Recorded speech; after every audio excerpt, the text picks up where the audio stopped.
acted to put together a pledge with broadband providers. It's called the Keep Americans Connected Pledge. Had 3 basic parts, asking them not to terminate service to residents or businesses if they were late on their pay for their service. It waived late fees for those customers. And it also was a pledge to open up Wi-Fi hotspots to anyone in America who needs them. And then it had some other suggested things along with it that were not core to the pledge. But when you guys have been reading and hearing about this pledge, is there one thing that comes to mind that you would have liked to seen the FCC do that you think they have the power to do? And why don't we start with John Windhausen? Well, thanks, Chris. It's a pleasure to be here with you and with everybody. I mean, yeah, the FCC did made a good first step to get these commitments from the private sector not to disconnect people. And I was pleased that Chairman Pai jumped on that right away. It's similar to what other regulators have done with other industries. So it was a good first step. Much more needs to be done. And I'd say one thing that the FCC could now do, which they haven't done yet, but which we're hoping that they would do, is to allow schools and libraries and other anchor institutions to extend their signals beyond the building to reach people at home, particularly now as the schools and libraries are largely closed. They're not using their broadband to its fullest extent at their location, and there's really some capacity, a lot of broadband capacity to those institutions, and we'd love to share that with the surrounding community where people are sheltering in place at home. So that's where the broadband needs to be. And we think the FCC could do more in order to promote that broadband connectivity to the home for education and learning. Great. And telehealth. John Sallet, one thing for the FCC? Yes. We have an enormous spike in unemployment insurance claims. Today, the report came out that there were 3.3 million claims made last week, and that's the highest in US history. And we've got to think about eligibility for Lifeline in terms of the spike in unemployment. We in the Benton report we issued last year, urged that eligibility be re-examined and be simplified, for example, to be made automatic. But with this spike in unemployment, we should be thinking about how to make sure Lifeline reaches people who need it right away. For example, we should think about whether somebody who is getting unemployment insurance should be immediately eligible for Lifeline for the period of time that he or she is getting that insurance, because we do not want dislocation in employment to turn out to be separation from society. Okay. And then Harold, do you have anything to add for the FCC? Thanks. The first thing I would point out is because of the FCC's unfortunate decision to reclassify broadband as an information service rather than as a telecommunication service, which we're all seeing now that, yeah, this is an essential service that everybody needs to have, their options are severely limited. So there is just somewhat limited authority to do what needs to be done. But one of the things they certainly can do, in addition to what both John Windhausen and John Sallet have pointed to, is gathering information. Everybody is acknowledging that the network is under stress. Excuse me. That we need to see where the weak points are in the network, not because anybody's at fault here, but because, excuse me, but because we need to prepare both for the weeks ahead as the strain on the network continues, and for the next crisis that may occur. Harold, take a moment there and we'll certainly come back to that topic.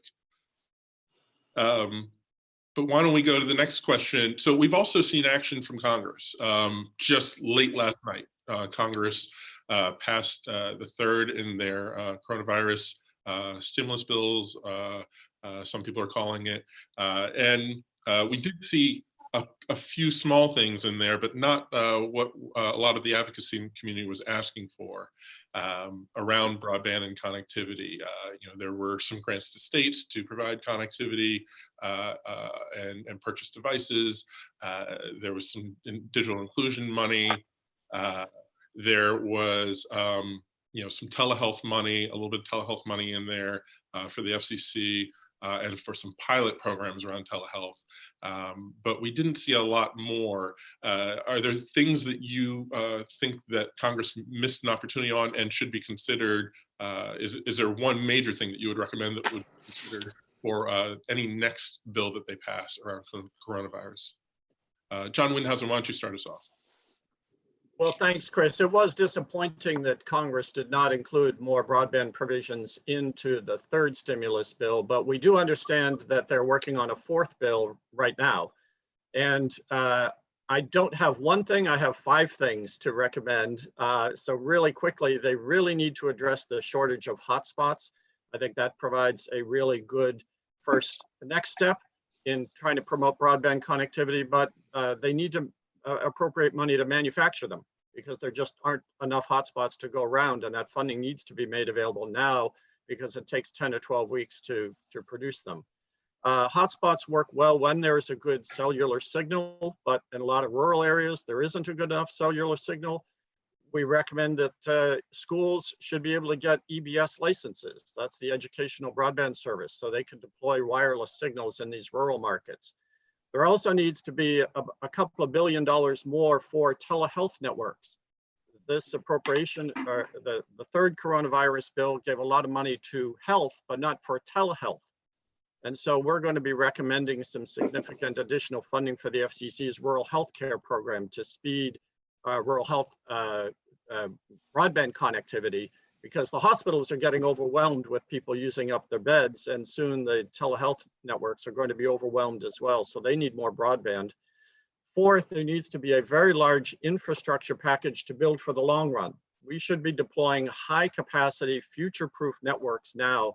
We should have done this. The National Broadband Plan called for that by 2020, and we didn't get that done. So we really need to urge Congress to appropriate that money to build for the future, to avoid the next, so we're prepared for the next crisis. And then last, we need more money for digital equity. We did get the $50 million for IMLS, and that was positive, but we really need $500 million for IMLS to promote digital equity through the libraries. Okay. Anything to add for Congress? Yes. Let me take it in 2 parts, as John has. What we didn't see in the bill that passed yesterday was dedicated funding for kids to be connected to do their homework, or older students or college students. The hotspots are an important way to solve an interim problem, as John has explained. We don't have to rely, however, on only one solution. John's already said there are problems with the supply of hotspots. So we should be thinking in the short term about how to get K through 12 kids connected through hotspots, through subsidies for fixed broadband connections, through allowing educational institutions to reach into their neighborhoods more effectively. The bill also didn't deal with Lifeline. Right now, and we'll come back to this, I think, Chris, Lifeline funds either fixed or mobile, but 90% of it is used for mobile. People need a fixed connection. People need both.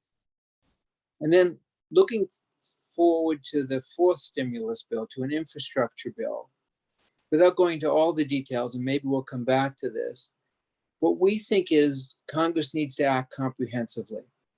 Fund deployment where there is no broadband, and it's got to be scalable, future-proof broadband. We start with 100 megs down and 100 megs up symmetrical. It needs to help competition, for example, by ensuring that the 30% of Americans that live in multi-tenant environments can get choice, or also preempting laws that ban municipalities from experimenting with broadband. It needs to deal more comprehensively with affordability and adoption, and to the work that John has led the public interest community in doing. It needs to empower community anchor institutions for example, to serve as launching pads for residential broadband built into neighborhoods.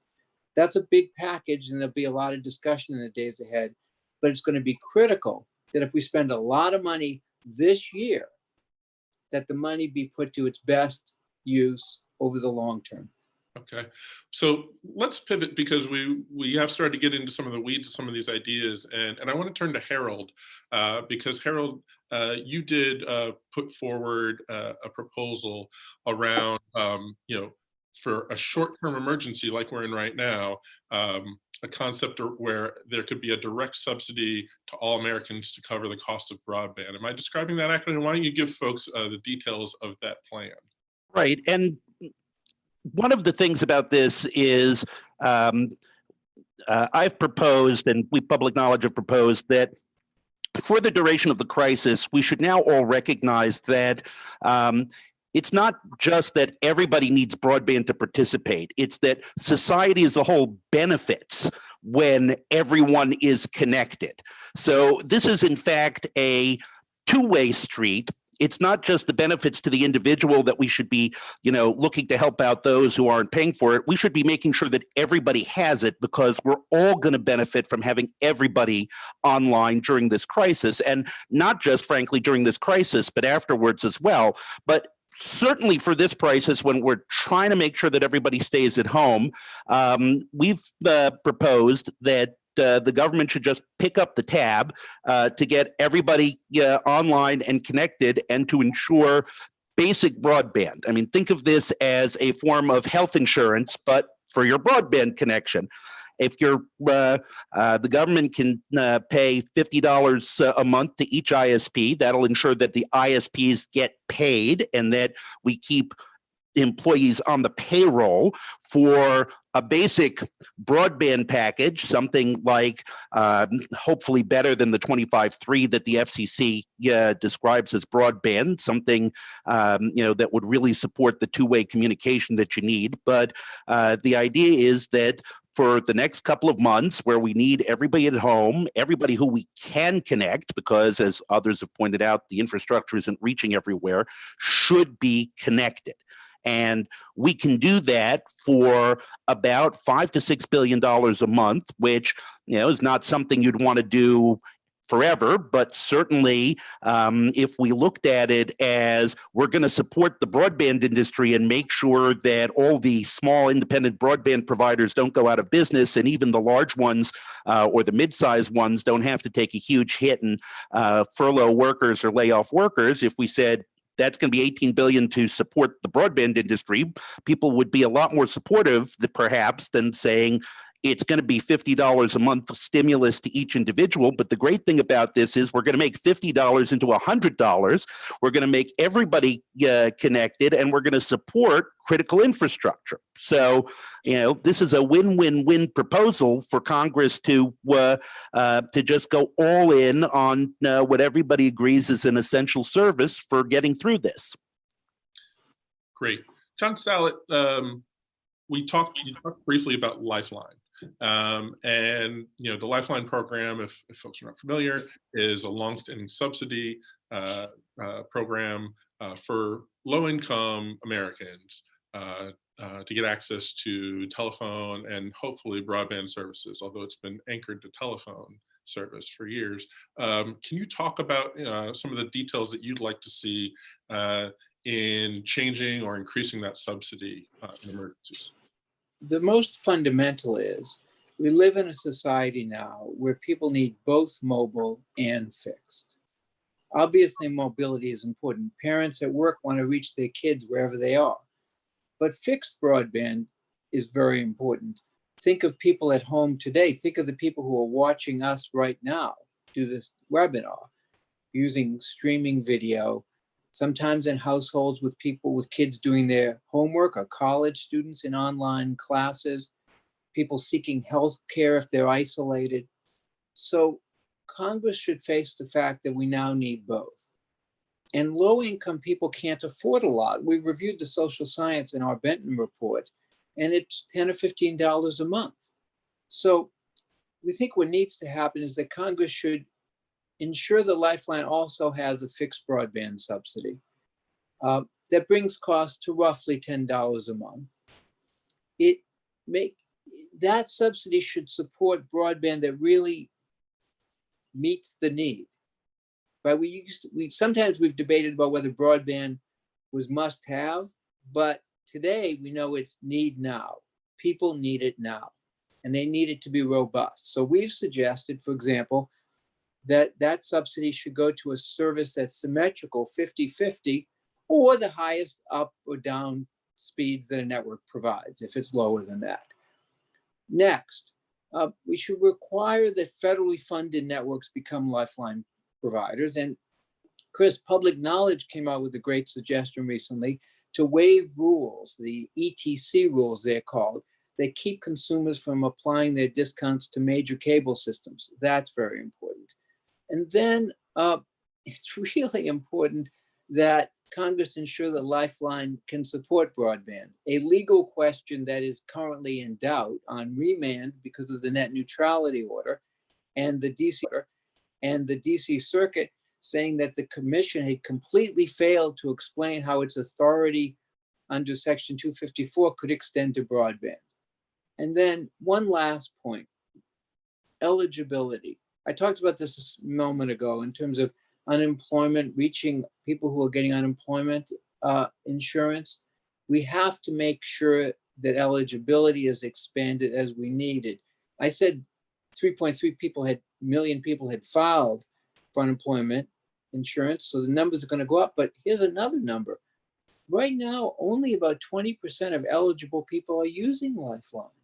So if numbers spike and the usage demand spikes, Lifeline will get bigger, and it will be very important that Congress ensures that it is fully and completely funded. Great. Thanks for the acknowledgement of the public knowledge proposal. We appreciate it. And also noting the importance of symmetric service that, Yes. 50 up or 50 down, upload and download speeds, which a lot of folks forget about because it hasn't been symmetric speeds has not been the standard over the years. But when we're talking about real-time video, Yes. the symmetric speeds that's needed to accomplish that, which gives you live video conferencing for companies or live online classes for students and the like. Right. And telemedicine as well. Yes. Why don't we turn to John Windhausen? John Windhausen, I'd like to get more details from you about the ERATE program, as someone who is one of the strongest advocates for connecting schools and libraries. Can you walk us through a bit about how you'd like to see ERATE change and the details? I know it's been a fund that we've wanted to make sure is protected over the years, and so people are wary of when you start talking about changes. Well, that's right, Chris. The ERATE program has been tremendously successful in connecting schools and libraries, and the reforms made by the FCC over the last decade have really allowed schools and libraries to upgrade their connectivity very substantially. And the FCC's endorsement of special construction and fiber connectivity has been fabulous. Now I think we're at the next stage of looking at ERATE. How can we share that capacity with the community? Because after all, the anchor institutions are there not just for themselves, but to serve the public. And we think that there are some things that the FCC can do under the current statutory language to make that capacity shared more broadly with the surrounding residential and small business consumers.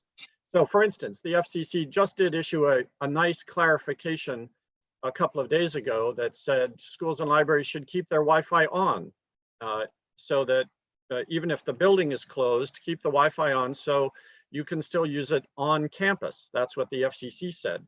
We would like them to go further and say you could actually use it off campus as well. And we don't think the statute precludes that.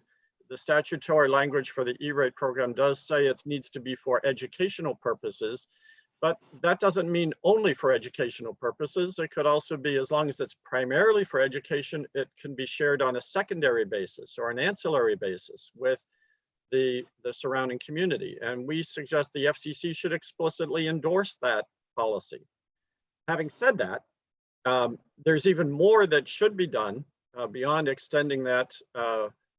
And there is a question about whether the ERATE program is the best program for getting broadband all the way to the home. And there are two different strains of thought. We agree with both.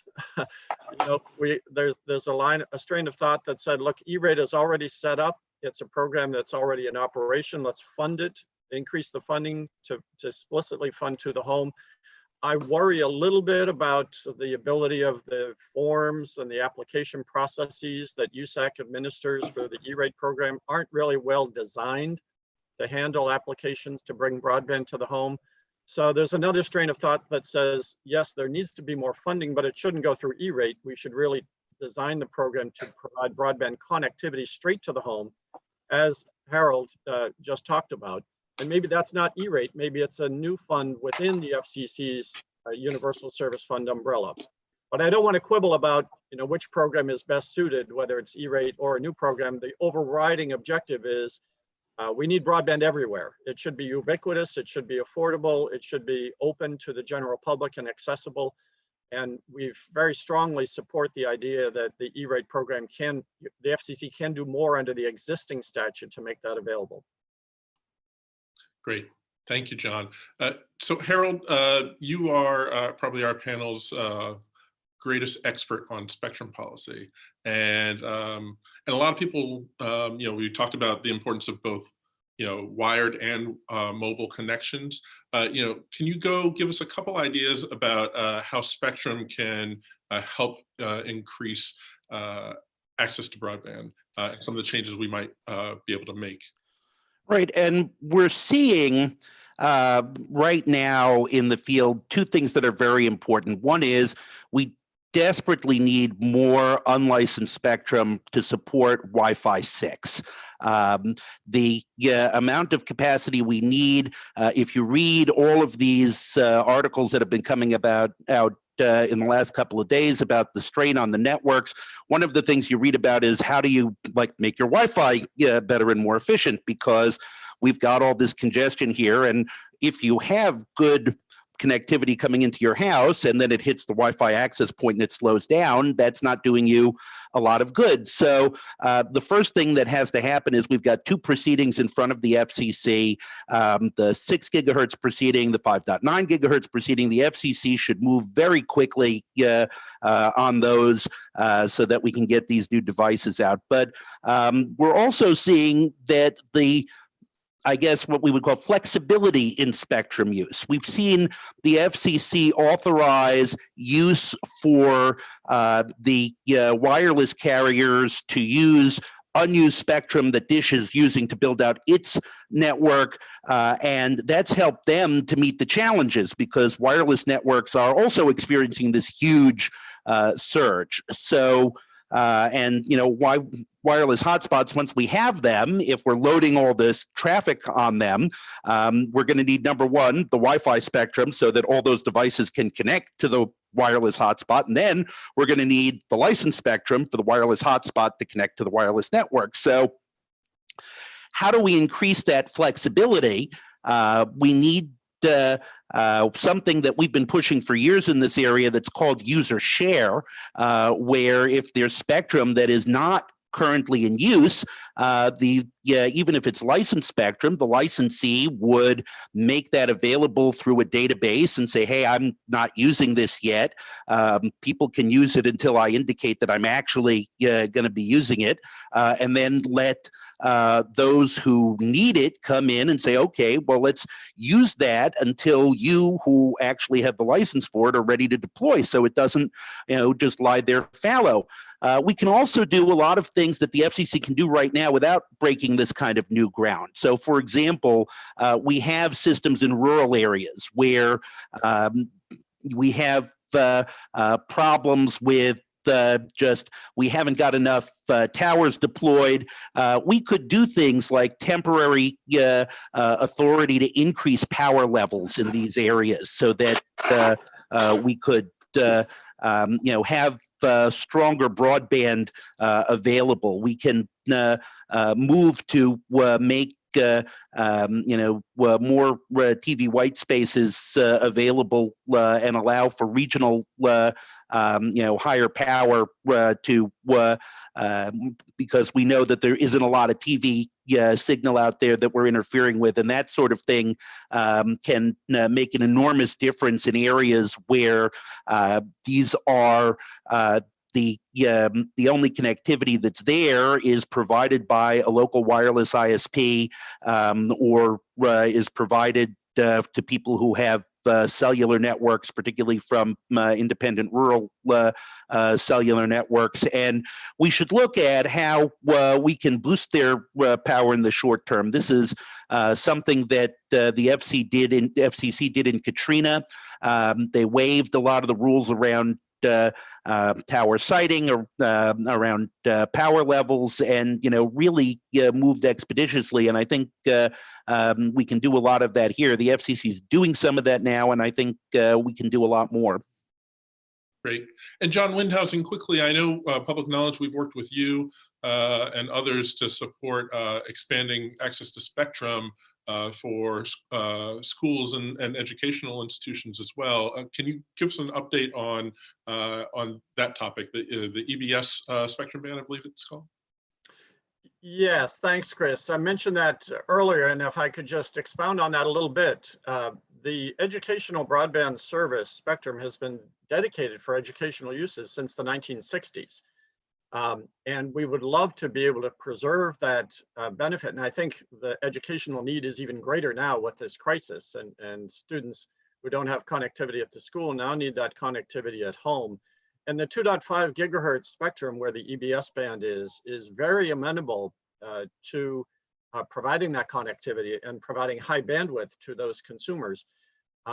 We need the licenses to be issued to the schools, though, and these educational institutions. The private sector already has a substantial amount of spectrum in these rural markets that they're not using.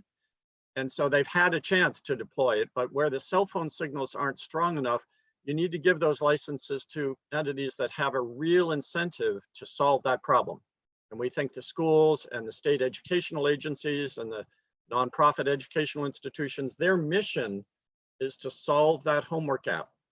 Now, our measure of the homework gap is somewhere between 6 and 7 million students at home don't have broadband. Others are, say, 12 million. Whatever the number is, it's a really large number. 10 to 20% of all school children don't have access at home. So that is a really significant problem. And the EBS spectrum, some people telling me that is the silver bullet for some of these rural markets, that the technology is available off the shelf. It's tried and true. There are several school systems that have already deployed it successfully. And so that could be a really low cost way, but the schools need the license, and the FCC has the power. Unfortunately, the FCC chose not to give it to the schools in an order from last summer. The Shelby Coalition filed a petition for reconsideration a few months ago, asking the FCC to take another look at that. And that second look is even more vitally important now, because that could be a really great way to solve this homework gap in a very short period of time. Fantastic. John Sallet, you touched on this in our first round of kind of early topics, but I'd love to hear more from you about your ideas around, because I know you've written about this as well in some of your papers at the Benton Foundation, but your ideas around how we make sure that all consumers have real choices and competition in the marketplace for broadband. I know there are studies that show that just so many consumers really just have maybe one or two options for broadband. I know I only have one option for high-speed broadband where I live, and it's not a rural area either. So, John, can you tell us more about that? Sure, thank you, Chris. It's true, Chris. The latest FCC data we've seen says something like 80% of Americans have either one provider, which means no choices, or two providers, which means one. I attended a citizens group in the community you live in, Chris, a couple of weeks ago, because people there with one want to figure out how to get the benefits of competition. And they know competition brings prices lower, brings quality higher, brings innovation faster. So there's things Congress can do to promote competition. Let me go through just a few. One is to preempt state laws that bar municipalities from experimenting with broadband deployment. This isn't to say every community should do it. And it's certainly not to say there's only one way. What's interesting, and we talk about it in our report, is how many different kinds of models there are around the country of public-private collaboration. But that experimentation at the local level is critical. Secondly, I mentioned this before, 30% of Americans live in multi-tenant environments. That could be in a classic apartment house. It could be a gated community in some places. It could be all sorts of pieces, but places where there's common ownership and multiple tenancies or residencies. The FCC has been thinking about this, but there's a package of things that could be done basically to make sure that people in their homes can exercise choice, that they're not locked into a particular provider. Thirdly, when federal funding comes, for example, in the stimulus bill number 4, it needs to fund last mile, and as I said before, scalable last mile that will meet the demands of the decade. But it should also make sure that there's open access middle mile networks, because those are the networks that can go deep into a community, to schools or libraries, and lower the cost of build out to residential areas that are nearby. A school in a neighborhood is an obvious launching pad for competition. Fourth, we should stop talking about overbuilding, because it's obscuring the issue and isn't saying what's going on. In the stimulus package that was passed last night, there's $100 million for the USA Reconnect program. It's an important program, but it has this quality. It only puts funds into places that have 10-1 service or lower. Now, the FCC's current definition of broadband is 25.3. So we have a broadband blind spot, people between 10.1 and 25.3. And according to FCC data, there's something like 10 million Americans there. It doesn't make sense to exclude them. It does make sense to have prioritization, right? Build places where there's no reasonable broadband and then go to places that have some. And there are states that are doing that, but it doesn't make sense to have none at all. And so with these kinds of efforts, and I should say the states include places like Minnesota that prioritize, and other steps, Congress can open up markets to more competition, which is the best way consumers benefit. Okay. We're going to do a couple more and then we'll turn to questions. So folks who are watching using the Zoom portal, please don't be shy about entering questions into the Q&A function, and I'll be picking questions out of there. We already have some coming in, so we appreciate those. But before we turn to that, a couple more. First with Harold,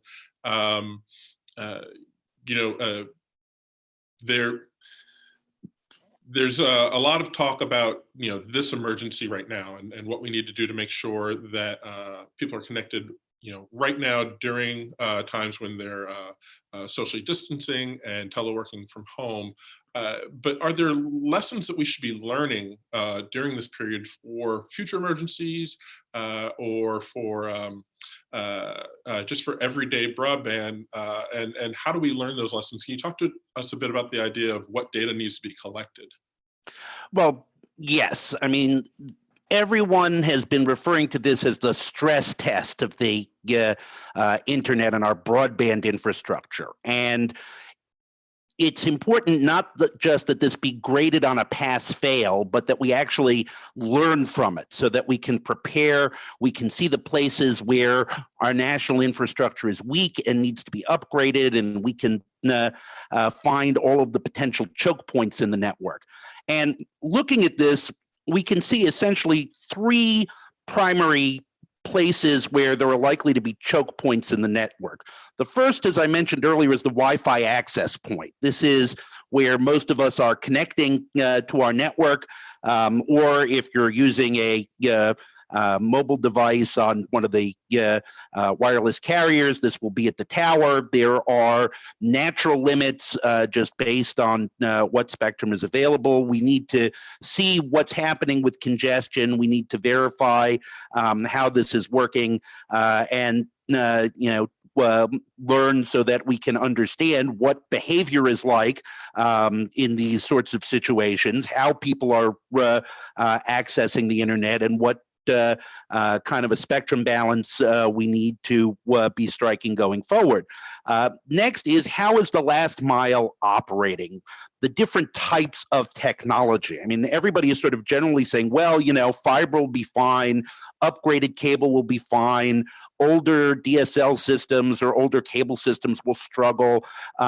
We need to know. We need to know how this is working out. We need to see with real data how the networks are handling, particularly how they're handling the massive surge in upstream traffic, as well as even cable networks like that are running DOCSIS 3 and have been upgraded are still designed on an asymmetric model rather than a symmetric model. And as we're seeing a lot more symmetric traffic, we are going to need to see how the networks handle that, and this is all going to be important data. We will see essentially sort of a heat map, if you will, of where we have strong networks and good broadband and where we need to upgrade our national network. Finally, and one of the trickiest point is the interconnection points, the places where these last mile networks are handing off to the cloud. These are the places that are most vulnerable to this kind of surge traffic and have the widest impact. If people remember 5 years ago when we had the Netflix dispute with a number of the largest ISPs, where Netflix was coming in through the interconnection points and the ISPs were refusing to upgrade, and that standoff slowed all incoming traffic because it's like a tidal wave hitting a sewer grate. It just can't all flow through at once. And those are the places where we've seen in Europe reports of a lot of stress, where it would be important to know what capacity we have, so that since that's a place where it's hard to expand physical capacity and balance capacity in a short-term surge, we're going to need to see, once the data is in, whether our current architecture can handle it, and if not, what we need to do in order to make sure we can handle these sorts of emergencies going forward. Great. And to piggyback on that, John Sallet, speaking of what the networks can handle, one of the, not the core parts of the FCC's voluntary Keep America Connected pledge, but one of the recommendations was around lifting data caps. And we've written about data caps for years at Public Knowledge, are concerned that they can be used in any competitive ways, that they should be looked at by the FCC. But we're seeing a lot of the providers in this emergency lifting their data caps. What can we learn from that? And is this something that should be investigated further about how data caps impact traffic on the network? Data caps have been a focus of attention from the FCC for a long time, right? There was a past merger where the FCC was concerned that data caps could be used by an incumbent cable provider to prevent cable substitutes from coming over the internet, right? So how they operate and whether they benefit consumers is important.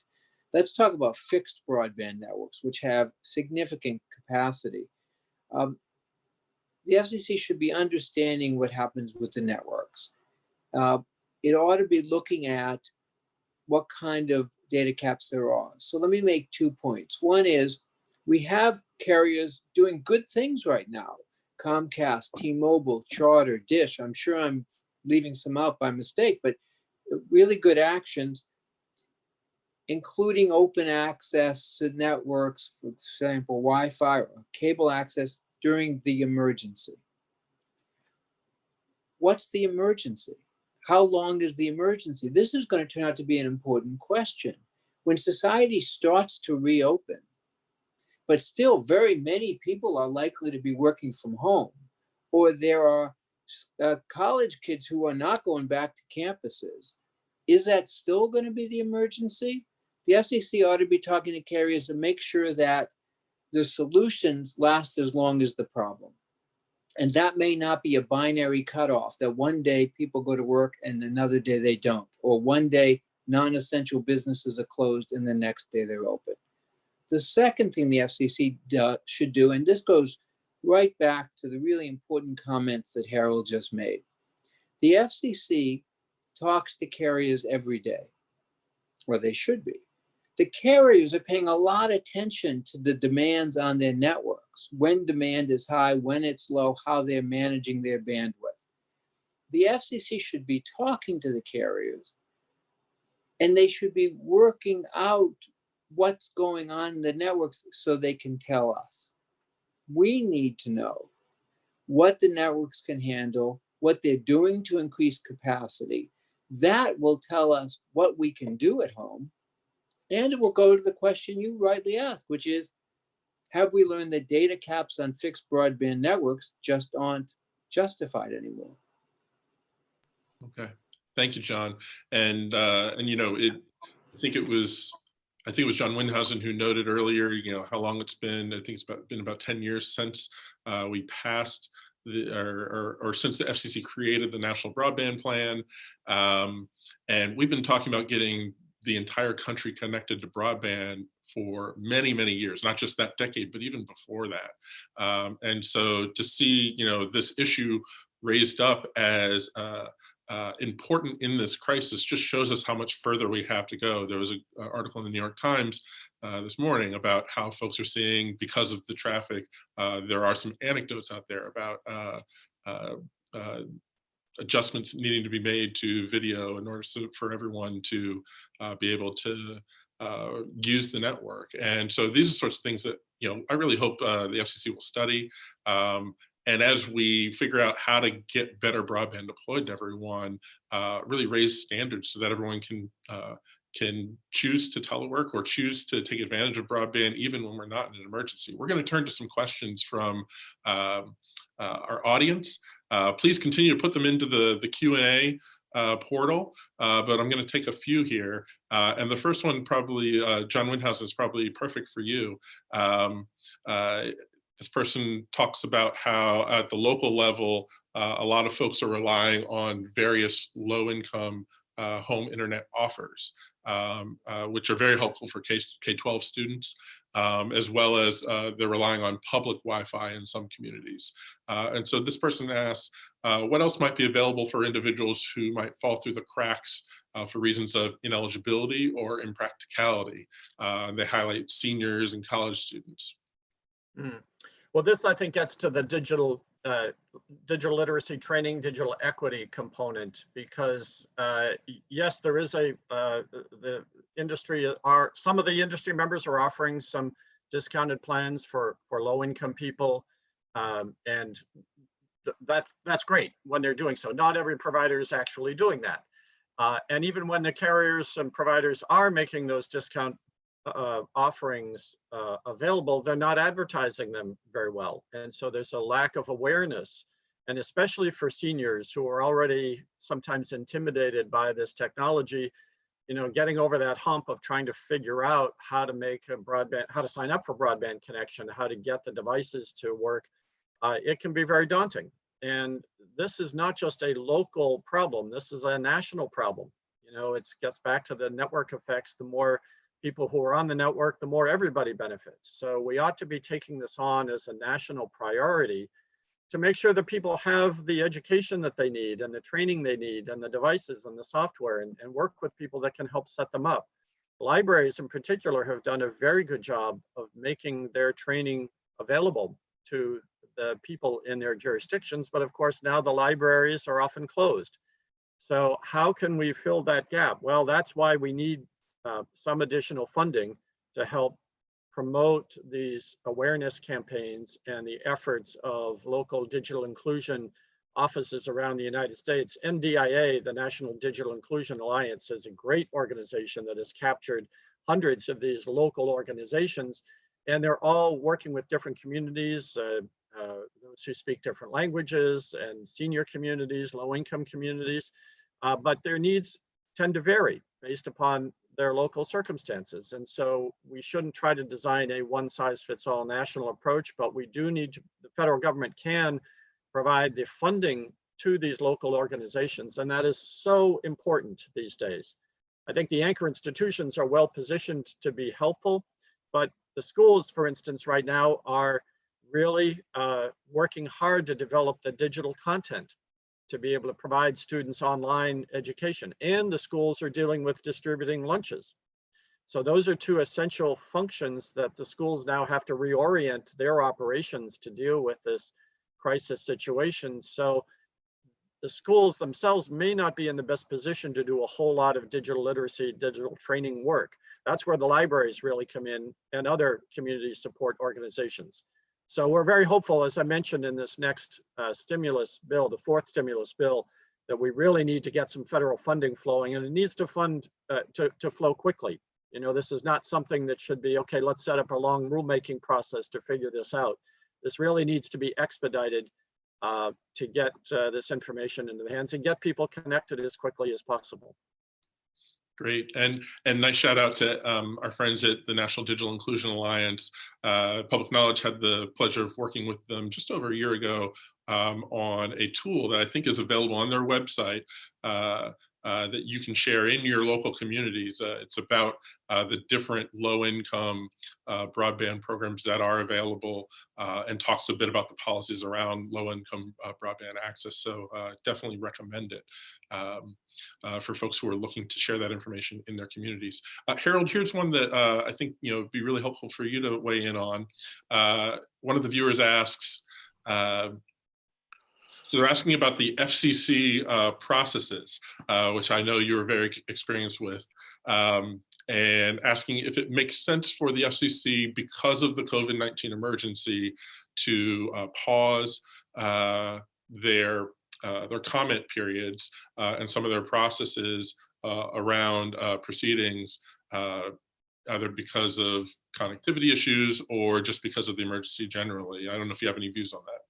Well, it depends. I certainly think that there are a number of factors here. First, where there are non-critical proceedings, just the strain on FCC staff who are working from home and like everyone else are short-staffed and are having difficulty, and so non-critical work should certainly be put on hold where possible. The proceedings where I think it would that are close to conclusion, there's no reason why where those shouldn't be wrapped up. Or where they're important to the current crisis, like the 6 gigahertz order that everybody has been hoping will be on the April agenda, and which would would have immediate impact, should move forward.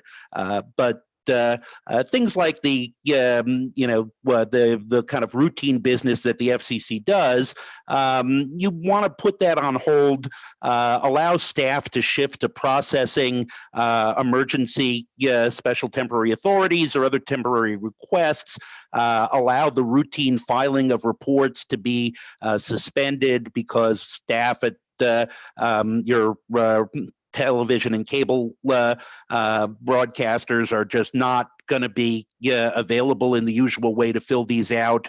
The FCC has done this in the past with regard to other national disasters or regional disasters. So certainly it would make sense for the FCC to just issue a kind of blanket list of all of these deadlines are just automatically delayed 2 months, and the FCC will will prioritize the following types of requests. Thank you, Harold. John Sallet, you're probably perfect for this one as a former general counsel at the FCC. But we have a viewer who is asking about the FCC's authority. I noted that the Keep America Connected plan was voluntary. It was a request by the FCC, and we're glad that so many providers have voluntarily participated in it. But this person asks, does the FCC have subpoena power, or what power does it have to push network providers to take actions, to provide data, that sort of thing? I think providing data, well, first of all, I think if the FCC needs data to understand what's happening to the nation's broadband networks, the carriers will provide it voluntarily. But to answer the hypothetical question, the legal question, Section 4I of the Communications Act is important. It's not much talked about, but here's what it says. The Commission may perform any and all acts, make such rules and regulations, and issue such orders not inconsistent with this act as may be necessary in the execution of its functions. Now, clearly, the FCC has need for information to assess whether it takes action, information about how broadband networks are handling capacity. For example, the recent orders the FCC put out giving temporary access to Spectrum was based on its understanding of the needs of the networks these days. So an order, if it came to it, which I don't think it would, an order under Section 4I to collect the information necessary so the FCC can make judgments would be completely within the ambit of the Communications Act. Thank you. And folks, we got about 5 minutes left, and really there are no dumb questions, so throw them in there, and we'll see how many more we can get to. Harold, this question makes me think of you, but if others want to weigh in as well, please. There's questions about existing networks resiliency. If we are working to flatten the curve and shelter in place over a long period of time, what can be done to harden networks, make sure that power supply to them is stable. We've seen networks go down in natural disasters, but we've also seen communities where networks have gone out and the network has not been maintained well by the network provider. So Harold, can you weigh in on the reliability and resiliency of the network? Well, yes, I think that it's critically important here. And I'll say this is one of the reasons why we've opposed the eFrontier Act, which was Ted Cruz's act that says the government can't be involved, the federal government can't be involved in the provision of any kind of wholesale or retail broadband network, because one of the steps that we can take is there's a lot of federal fiber out there where there are shortages of fiber networks to carry the traffic, where networks are being overloaded. It may be possible for federal networks or state networks to step up and step in. So oftentimes these networks are prohibited from providing any kind of private service by their terms of service. But in this crisis, every state and all of the federal agencies should be looking to see how they can support the local providers to see what can be done to promote network resiliency. It's also the case that I would urge all state governors and others to consider network repair crews to be essential personnel. Of course, this means that they should also receive whatever protective gear is necessary in order to protect themselves from infection. But we need to understand that these are essential services, and to the extent that crews can be mobilized in the same way that we mobilize them during natural disaster. then they should be. One of the biggest problems is that as we see these where the network is weak to the extent that we can very quickly deploy wireless links or other things to supplement existing rotting copper networks, that should be encouraged and facilitated. And we should do everything in our power to make sure that where we are finding that networks are failing, that we act quickly to prop them up and have the crews to do so. Great, thank you, Harold. And one more quick one, and then we will wrap things up. I don't know if anyone, I'll open it up if any of you three on the panel want to talk about it, but there's a comment here about the importance of waivers and expedited local permitting for broadband providers, which has been controversial between the FCC and local communities and their local elected officials over the last year or so. Can you talk about how that helps? But also, are there counterbalancing concerns there? Who would like to tackle that? No volunteers? Harold? Well, okay, yeah, I think that all communities are very eager to be working together here. Certainly, communities ought to be considering what they can do to waive short-term requirements in order to facilitate deployment of new infrastructure where it's necessary to move things along. At the same time, this shouldn't just be an excuse to run roughshod over necessary processes.